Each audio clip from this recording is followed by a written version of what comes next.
In this video, I'm going to be talking about how you can make your own real chicken bone throwing set for bone throwing or bone casting.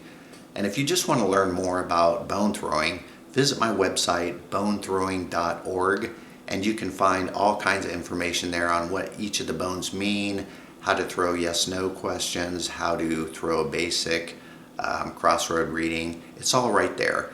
And I also have 3D printed bones available there, which I prefer to real bones. And you can also get accessories. So visit my website for more info. Now back to the making your own bone set. I'm going to go through this really super fast. This is going to be the fastest you ever see me talk. But this is how you make your own set of bones. Okay, I take this chicken, I put it in a crock pot for 4 hours on high with a little wine. When it's done, I let it cool. I pour the juices in another pan. Then I start separating out the meat from the bones. I try to get the bones as clean as possible. This is nighttime, so I don't want to deal with cleaning the bones better. So I'm going to put them in some water and deal with them in the morning. And then get back to my chicken soup here, which I add a little more water, some carrots, some peas. Then I add some noodles and 2/3 of my chicken back in there with some spices. Oh, that is the best chicken soup you'll have. Now back to the bones in the morning. I clean them really good. The vertebrae are pretty hard to clean, but they'll get better, you know, after a week of soaking in water. So you're going to put these in soapy water, and twice a day you're going to shake it. And if the water gets skanky, you know, just switch it out, put some new soapy water in there. So after a week of sitting in the water, then you take them out and clean them super good. I use a little dental tool on all the vertebrae to get them really clean. And then I stick it in some hydrogen peroxide and let it sit for 1 day.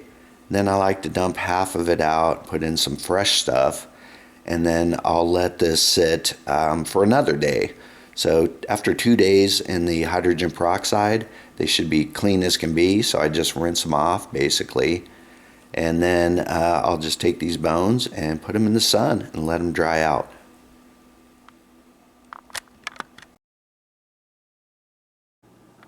Alright, so here's the set I just did in this video. After they dried a couple days, you can tell they're really nice and clean. They do have a little bit of, some of them have some spots where it looks a little oily still. You could re-soak these in soapy water and do this process again if you wanted. But they are going to kind of yellow over time anyways. This is like an older set I did. I don't know if you can really see it or not, but they do kind of yellow with time. They do say also to not bleach these, because bleach really kind of eats away at the bones. So that's why I used hydrogen peroxide. But if you try using a bleach solution and have any luck with it, let me know and I'll post it at my website. So there you go. It's really pretty simple to make your own bone set, but you still have to, you know, buy your own chicken and buy some hydrogen peroxide and then spend the time to clean these bones. So it does take, you know, at least a week of processing these bones to get your bones. So that's one bad side. Another bad side is they're really light and brittle. So you really should clear coat these things, I would say with a clear acrylic maybe. And it would protect them, but I wouldn't use like a varnish because those turn kind of yellow over time. Another thing is you need to cut your own broken wing and broken leg bone. You could either, you know, paint those a different color to tell them apart, or you could actually take a Dremel tool or a hacksaw and cut off part of the bone.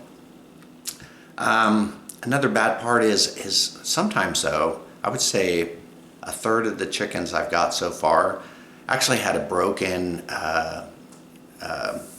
wishbone. And so then it was like, you know, you got all these bones, but you really need the wishbone too. So you need specific bones. And so that's a bummer when you get a chicken do all this and then your wishbone's already broken. So those are some things to be concerned about, like when you do your own bone set. But otherwise, it's cool because you can have extra bones and you can paint them any way you want, and have fun. Have fun throwing bones.